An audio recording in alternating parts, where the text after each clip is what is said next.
Hello everyone, how are you? Hope you all are fine. Today our topic is distinction between company and partnership. Last topic, introduction of company organization and merits, demerits and feature. Now, difference between company and partnership. तो हमारा first topic जो यहाँ इस video में हम करने जा रहे हैं वो है हमारा difference between company and partnership. Last video में आपने कंप्लीट किया होगा, hope you homework completed and difference, basis of difference company partnership. तो बेसिस ऑफ डिफरेंस में हम फर्स्ट जो कर रहे हैं वो एक्ट कर रहे हैं। कंपनी हमारा इंडियन कंपनी एक्ट 1956 के अंडर आता है और पार्टनरशिप जो है वो हमारा इंडियन पार्टनरशिप एक्ट 1932 के अंदर आता है। फॉर्मेशन की बात करें, कंपनी को एस्टेब्लिश करना अकॉर्डिंग टू लॉ मींस उसके रजिस्टर्ड कराना जो है कंपलसरी हो जाता है, एसेंशियल होता है, तो इसको जो है लॉ के अंडर जो है एस्टेब्लिश किया जाता है।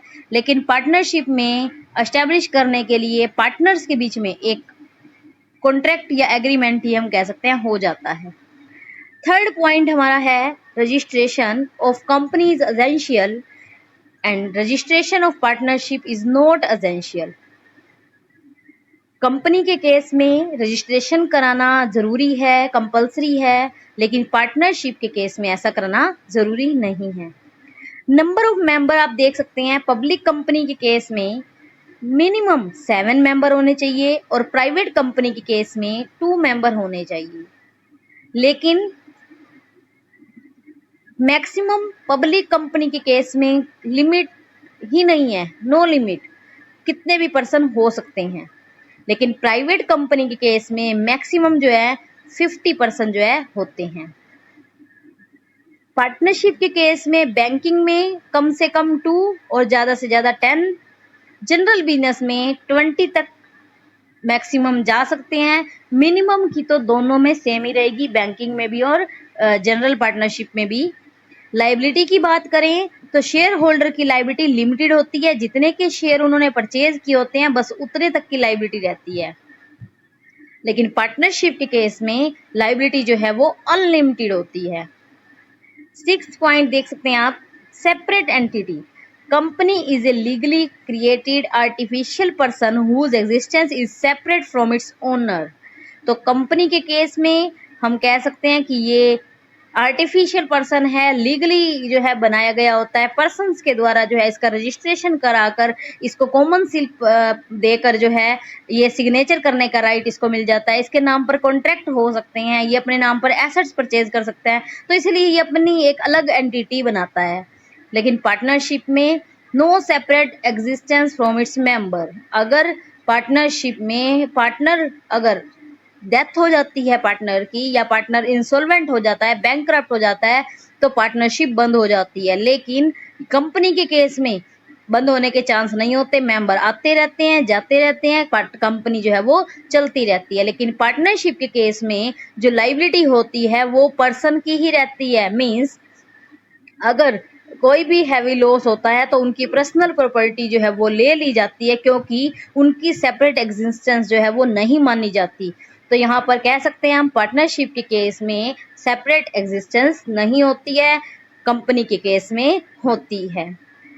नेक्स्ट हमारा जो पॉइंट है वो है टाइप ऑफ कंपनी। कंपनी के हम डिफरेंट टाइप करेंगे यहाँ पर, जैसे प्राइवेट कंपनी, पब्लिक कंपनी। अब प्राइवेट कंपनी क्या है, पब्लिक कंपनी क्या है, इन सब के बारे में मैं बहुत अच्छे से आपको एक्सप्लेन करूंगी। बस जरूरत है तो ध्यान से वीडियो को सुनने की, और कोई भी प्रॉब्लम आती है तो आप कमेंट बॉक्स में कमेंट कर सकते हैं। तो यहाँ आप देख सकते हैं कि हमारा जो प्राइवेट कंपनी की बात है, it refer to a company whose share can not be sold to general public. ऐसी कंपनी जिसके शेयर पब्लिक में सेल नहीं किए जा सकते, प्राइवेटली काम होगा, प्राइवेट कंपनी कहलाती है। जिसके शेयर जो हैं वो ट्रांसफर जो है पब्लिकली नहीं किए जा सकते, तो वो हमारी प्राइवेट कंपनी कहलाती है। प्राइवेट कंपनी जो है उसको भी रजिस्ट्रेशन तो कंपनी एक्ट 1956 के अकॉर्डिंग कराना ही पड़ता है। तो यहाँ पर हम देख सकते हैं कि जो हमारा अकॉर्डिंग टू सेक्शन 3 के part 1 and sub section of the 3 the company act 1956, एक private company means which bye it's article of association, उसके आर्टिकल ऑफ एसोसिएशन में के द्वारा जो है वो लिखा होता है क्या क्या बातें होती हैं। फर्स्ट मतलब कि कंपनी एक्ट 1956 के अंडर जो सेक्शन 3 है उसके अंदर जो है ये पॉइंट लिखे हुए हैं। Restrict the right of member to transfer share, private company वो जो कि अपने शेयर्स को ट्रांसफर नहीं कर सकती अपने मेंबर्स को, उसके ऊपर प्रतिबंध लगाया जाता है, रिस्ट्रिक्शन लगाई जाती हैं। तो प्राइवेट कंपनी कहलाती है वो जिसकी ट्रांसफर ऑफ शेयर्स की रिस्ट्रिक्शन लगी होती हैं, वो अपने मेंबर्स को राइट नहीं देती है इस चीज का। सेकंड पॉइंट हमारा है restrict the number of its member between 2 to 50, the following are not counted among the members. तो यहाँ पर हम देख सकते हैं कि जो मेंबर की लिमिट है मिनिमम 2 रहेगी और मैक्सिमम जो है वो 50 रहेगी।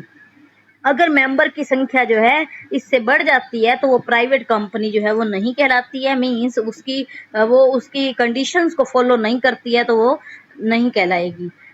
उसका ए पॉइंट देख सकते हैं, who are present employee and also the member of the company, इसके अंदर उनको नहीं काउंट किया जाता। The following are not counted among the members who are present employee, जो उसके प्रेजेंट एम्प्लॉई हैं या फिर also the member of company, साथ ही साथ एम्प्लॉई भी हैं और साथ ही साथ वो मेंबर भी हैं। मीन्स कई बार ऐसा होता है ना कि हम मेंबर हैं और साथ ही साथ हम काम भी कर रहे हैं तो एम्प्लॉई सैलरी भी ले रहे हैं, तो वो चीज जो है उनको हम काउंट नहीं करेंगे। इसके अलावा जो है वो मेंबर 50 तक हो सकते हैं। नेक्स्ट पॉइंट हमारा है second, those people who are previously the employee of the company as well as its member but now are no longer its employee but continue to be its member. अब ऐसे person को भी हम count नहीं कर रहे हैं जो पहले हमारा एम्प्लॉई था और मेंबर भी था, लेकिन अब वो एम्प्लॉई तो नहीं है लेकिन मेंबर है, तो उसको भी क्या हम इसमें इंक्लूड नहीं करते हैं।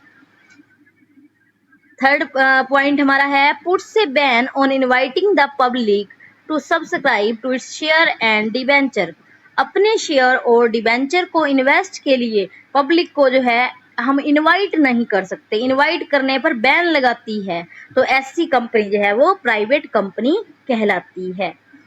नेक्स्ट पॉइंट आपको दिखाती हूं मैं अभी। यहाँ आप देख सकते हैं फोर्थ पॉइंट हमारा puts a ban on inviting the public to subscribe to its public deposits.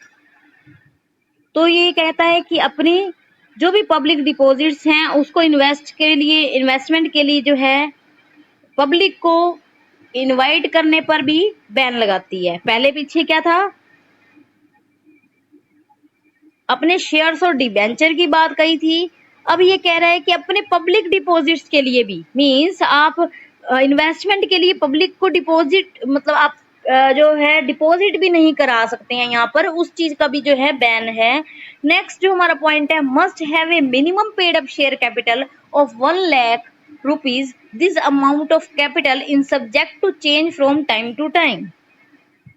Paid up capital की जो अमाउंट है वो 1 लाख रुपए हो सकती है और इसमें टाइम टू टाइम जो है चेंजेस भी किए जा सकते हैं। It's important for a company to observe all the 5 above mentioned condition in order to remain a private company. If any time any of these condition is violated, the company shall be considered a public company with immediate effect. तो यहाँ पर जो बात है कि ये important है, company जो ऑब्जर्व कर रही है कि उसको 5 जो ये ऊपर मेंशन की हैं कंडीशंस उनको फॉलो करना चाहिए और मतलब वही जो है पब्लिक कंपनी होती है जो इसको फॉलो कर रही है। If at any time any this condition is violated the company shall be considered a public company with immediate effect. अगर कोई भी इन 5 कंडीशन में से एक भी फॉलो नहीं करता है तो वो उसी टाइम इमीडिएटली जो उसका इफेक्ट है वो पब्लिक कंपनी का माना जाएगा।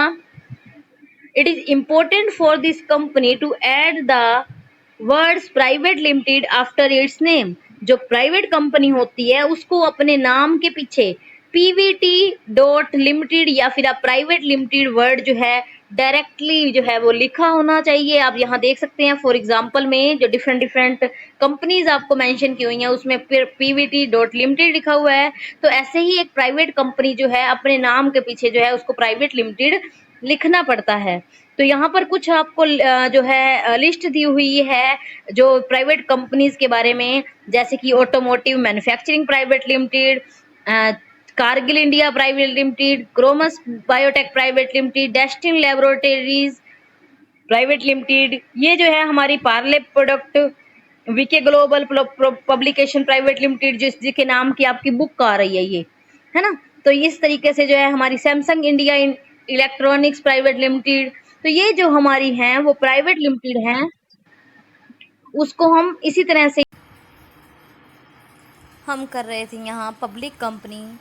अकॉर्डिंग टू सेक्शन 3 व 4 of the company act 1956 public company means a company which is not private. ऐसी कंपनी जो प्राइवेट नहीं है पब्लिक कंपनी कहलाती है। या फिर हम कह सकते हैं कि वो जो इसकी कंडीशंस जो हैं वो ये भी होती हैं कि पब्लिक कंपनी को अपने शेयर को ट्रांसफ़र करने के लिए कोई प्रतिबंध नहीं होता, कोई रिस्ट्रिक्शन जो है वो नहीं होती है, वो फ्रीली अपने शेयर्स को ट्रांसफ़र कर सकती है। साथ ही साथ सेकंड पॉइंट यहाँ देख सकते हैं आप, has no maximum limit on the number of its member. तो यहाँ पर इसकी कोई लिमिट नहीं होती है, उसके कितने भी मैक्सिमम मेंबर जो हैं वो कितने भी हो सकते हैं, कोई लिमिट नहीं है। नेक्स्ट पॉइंट हमारा है हैज़ नो रिस्ट्रिक्शन और inviting the public to subscribe the its share and debentures. ये अपने शेयर और डिवेंचर्स को पब्लिक को उसके लिए इनवाइट कर सकती है, मींस पब्लिक को जो है वो इनविटेशन दे सकती है अपने शेयर और डिवेंचर को इशू करवाने के लिए। नेक्स्ट पॉइंट है has no restriction no to inviting public to subscribe to the its public deposits. Public deposits के केस में भी हम कह सकते हैं कि वो पब्लिक डिपॉजिट्स के भी सरकार जो है पब्लिक डिपॉजिट्स के लिए पब्लिक को इनवाइट कर सकती है। साथ ही साथ जो है पब्लिक कंपनी के केस में जो मिनिमम पेड अप कैपिटल है वो 5 लाख रहेगी और इससे ज़्यादा टाइम टू टाइम जो है वो चेंज हो सकती है। और साथ ही साथ आपको ये तो पता ही है कि कम से कम इसमें 7 मेंबर जो है होना ज़रूरी होता है। It has to add the word limited with his name. इसको अपने नेम के साथ जो है लिमिटेड लिखना पड़ता है ओनली, प्राइवेट लिमिटेड नहीं लिखना होता, खाली लिमिटेड लिखना होता है। The name of some main public companies of India are given in the following tables. तो कुछ जो नाम हैं वो आपको इस टेबल में दिए हुए हैं, आप देख सकते हैं। ये हमारी जो टेबल है, Apollo hospital, ITC, axis bank, jet Airways, Jindal steel, JSW energy, LIC housing, oil India, Pantaloons, Reliance industries, HDFC bank. तो ये एग्जांपल जो है हमारे हम कह सकते हैं dish TV, Canara bank, Infosys. तो ये जो कंपनीज़ हैं हमारी पब्लिक कंपनी हैं। अब बात आती है difference between public company and private company. Public company और प्राइवेट कंपनी में क्या डिफरेंस है। तो सबसे पहले तो हम मेंबर की बात लें कि कम से कम मेंबर जो हैं इसमें 2 चाहिए और इसमें ज़्यादा से ज़्यादा 50 चाहिए, और इसमें कम से कम 7 और उसमें नो लिमिट है मैक्सिमम मेंबर्स की। साथ ही साथ नेम की बात करें तो इसको नेम में प्राइवेट लिमिटेड वर्ड यूज़ करना पड़ता है, इसको ओनली लिमिटेड वर्ड यूज़ करना पड़ता है। इसके डायरेक्टर्स जो होते हैं ना पब्लिक कंपनी के, वो 3 रहते हैं, और जो प्राइवेट कंपनी के डायरेक्टर होते हैं ना वो 2 होते हैं। तो 2 डायरेक्टर जो हैं एसेंशियल हैं, ज़रूरी हैं होना कम से कम, और उसमें जो है 3 डायरेक्टर जो हैं एसेंशियल होते हैं। ये पब्लिक कंपनी जो है वो अपने शेयर्स के लिए, डिबेंचर्स के लिए, पब्लिक डिपॉजिट्स के लिए जो है वो लोगों को इनवाइट कर सकती है, पब्लिक को, लेकिन ये जो है वो नहीं कर सकती है। साथ ही साथ हम ये कह सकते हैं कि इसको फ्रीडम जो है शेयर्स के रिलेटेड जो है इसको फ्रीडम रहती है, कोई रिस्ट्रिक्शन जो है इस पर नहीं लगाई जाती हैं, लेकिन प्राइवेट कंपनी के केस में फ्रीडम नहीं होती है। इशू ऑफ प्रोस्पेक्टस की बात करें तो private company can not issue prospectus and statement in लिeu of prospectus means जब प्रोस्पेक्टस क्या होता है पहले तो आप ये समझेंगे। जब कोई कंपनी अपने शेयर को इशू करती है तो जिस तरीके से कंपनी का डाटा, कंपनी के बारे में बताने वाला प्रोस्पेक्टस जैसे स्कूल के प्रोस्पेक्टस होते हैं, सेम उसी तरह से कंपनी के प्रोस्पेक्टस भी होते हैं। जैसे स्कूल के प्रोस्पेक्टस में आप एप्लीकेशन फॉर्म पीछे लगा होता है उसको टियर करके जो है उसमें फिल करते हैं इन्फॉर्मेशन, सेम उसी तरह ही कंपनी के प्रोस्पेक्टस भी होते हैं जिसमें हम उसका लास्ट पे जो एप्लीकेशन फॉर्म होता है उसमें फिल करके ये बताते हैं कि हमको कितने शेयर जो है परचेज़ करने हैं आपके कंपनी के। तो उसके लिए इनविटेशन जो है, जब इनविटेशन ही नहीं दिया जाता पब्लिकली प्राइवेट के केस में तो प्रोस्पेक्टस क्या कर लेंगे छपवा कर, तो प्रोस्पेक्टस भी नहीं इशू किए जाते। और ना ही अगर आप प्रोस्पेक्टस नहीं छपवाते हैं तो प्रोस्पेक्टस की जगह पर हम एक स्टेटमेंट देते हैं जिसको हम स्टेटमेंट इन लिeu ऑफ प्रोस्पेक्टस कहते हैं। तो जब प्रोस्पेक्टस की नीड ही नहीं है तो स्टेटमेंट इन लिeu ऑफ प्रोस्पेक्टस की भी नीड नहीं है प्राइवेट कंपनी के केस में। तो आप देख सकते हैं यहाँ पर पब्लिक कंपनी के केस में जो है वो नीड होती है, तो यहाँ पर हम इसके पब्लिश जो है वो करा लेते हैं। नेक्स्ट है स्टैच्यूटरी मीटिंग की बात। It is not necessary for it to call statutory meeting. इसको कोई मीटिंग बुलाने की ज़रूरत नहीं पड़ती है, लेकिन इसको क्या है मीटिंग बनानी कंपलसरी होता है, ज़रूरी होता है। 8th पॉइंट हमारा right of giving loan to directors. It can give loan to director without the permission of central government. ये जो है लोन दे सकती है अपने डायरेक्टर्स को बिना किसी परमिशन के, बिना कोई सेंट्रल गवर्नमेंट की परमिशन के, लेकिन वो जो है लोन जो है नहीं दे सकती है जब तक वो अप्रूवल ना ले ले सेंट्रल गवर्नमेंट से। Index of member.